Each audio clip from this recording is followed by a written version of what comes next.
Ночь музеев – проект, реализующийся по всему миру с 1997 года.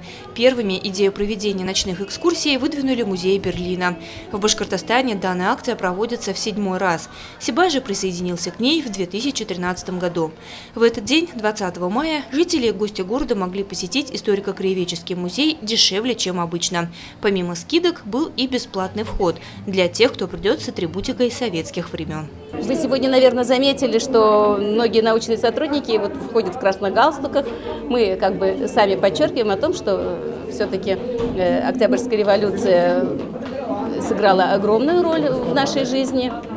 Мы сами одели вот эти символы советской эпохи. И вот многие гости уже приходят с комсомольскими значками, пионерскими значками, даже спортивными билетами, с какими-то шапочками, красными косынками и фотографируются.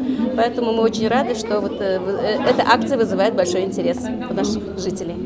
Каждый год организаторы музейной ночи готовят для посетителей что-то новое. На этот раз акцию посвятили Году экологии, столетию Великой Октябрьской социалистической революции и предстоящей в 2020 году Всемирной фольклориаде. Поэтому были организованы 3 тематические площадки. Посетители могли посмотреть выступления творческих коллективов Сибая и пофотографироваться с символами советской эпохи. Мы каждый год ходим на это мероприятие и узнаем прошлое, узнаемся. И это мероприятие связано с СССР, и возвращаемся в ту эпоху. Советский Союз был самый большой и могучий. В нем были очень сильные техники и такой мотоцикл, как сейчас. И наш дедушка участвовал в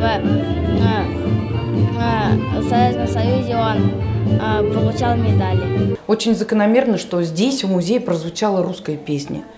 Потому что здесь живет время. И нам было очень приятно спеть наши старинные русские народные песни, которые давно ждут своего времени в сундуках, в залежах. Как признались посетители, посещение музея открывает для каждого из них новые грани и, безусловно, значительно обогащает культуру. Ляна Кириллова, Альмира Ишкуватова, Радмир Исенгулов, Гульнара Раскельдина, телекомпания СТВ.